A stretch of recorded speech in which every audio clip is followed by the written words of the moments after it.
Well, our big focus, Israel has carried out an attack in the Lebanese capital, Beirut, that targeted a senior Hezbollah commander, the Israeli military has said. The Israeli military confirmed that its fighter jets eliminated Hezbollah's senior military commander, Fuad Shukr, during an airstrike in Beirut on Tuesday. The military actually accused Shukr of orchestrating a rocket attack on the annexed Golan Heights that resulted in the deaths of 12 young people.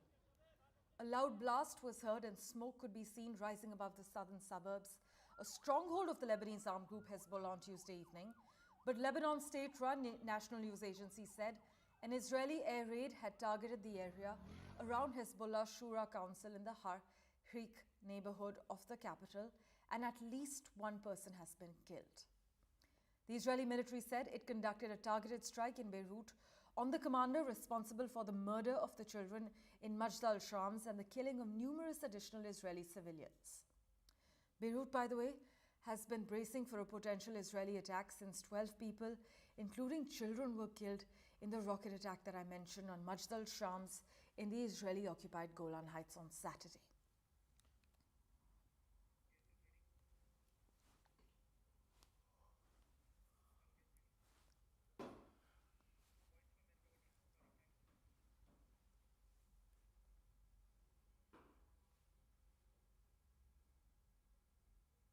In a targeted strike in Beirut, Lebanon, the IDF eliminated the man behind the Majdal Shams massacre, Fuad Shukr. Shukr was a senior military commander in Hezbollah and the head of the strategic unit, and in the past 30 years, he has been responsible for masterminding, planning, and executing every Hezbollah attack. He has a $5 million bounty issued by the U.S. State Department on him, and he has the blood of civilians from all over the world on his hands. He was involved in numerous terrorist attacks, such as the U.S. Marine Corps barracks bombing that killed 241 American troops. His elimination brings us one step closer to restoring stability in this region and eliminating terrorists who threaten the lives of innocent civilians. We will take every step necessary to keep our civilians safe on all fronts. For a quick update from Ground Zero, we have with us Voice of America's Jacob Russell, live from Beirut, Lebanon. Thanks so much, Jacob, for joining us for this live update. Has Israel disclosed how it determined the Hezbollah commander was killed or provide evidence of his death? And has Hezbollah commented yet? I'm not hearing your question. Sorry? Jacob, am I audible to you? Yes, now you are. Now you're back, yeah. Perfect.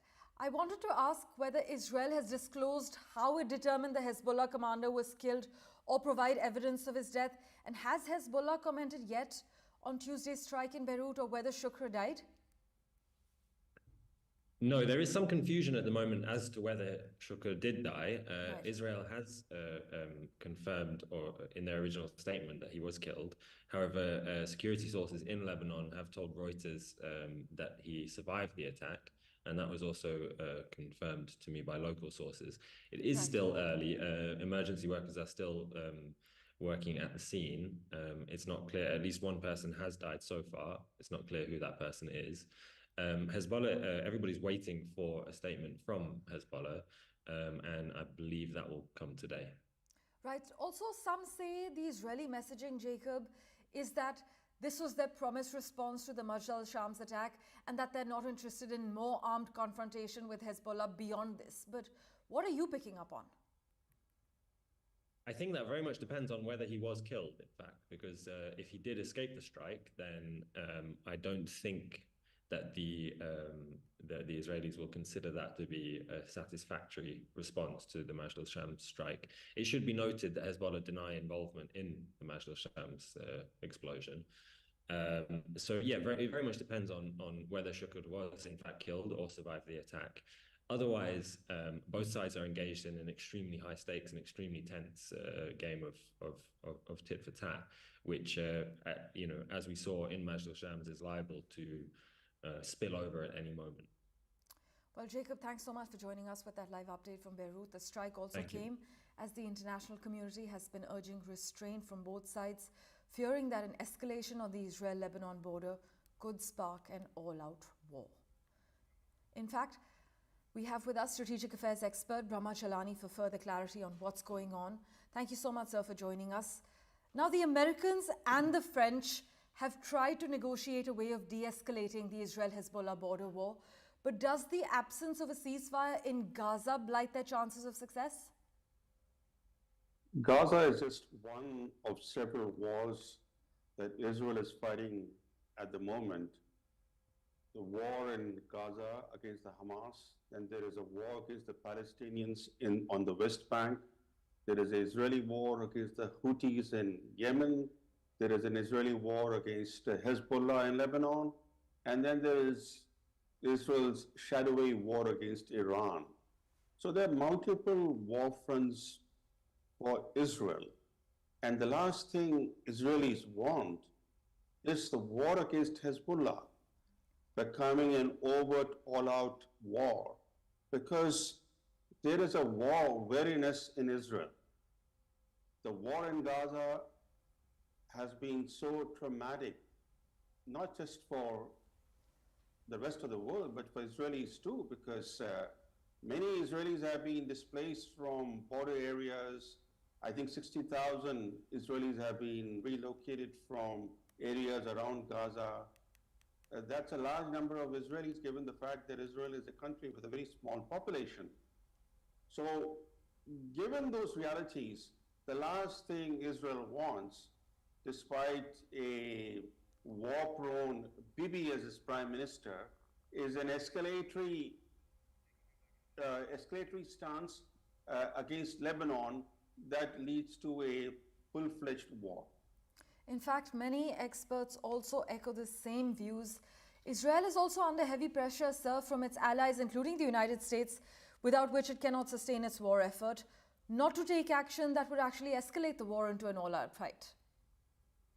Yes, and that's the reason why Israel carried out a single strike against this Hezbollah commander in Beirut. This was not the kind of reprisals that Bibi had threatened over that attack on the Golan Heights. By the way, there is no reason why the Hezbollah would strike a Druze village on the occupied Golan Heights. The Druze people have their roots in Islam. In fact, many Druze believe they are Muslim, though internationally the Druze are considered to be a distinct and separate religion. Hezbollah had no reason to attack that Druze village, but whatever may be the truth, the fact is that Israel's response has been quite pinpointed, not designed to escalate matters, and that clearly underscores the fact that Bibi, despite leading the most right-wing government in Israel's history, does not want to open another overt war front. Right. In fact, experts have argued that the Israeli messaging is that this was their promised response to the Majdal Shams attack and that they're not interested in more armed confrontation with Hezbollah beyond this.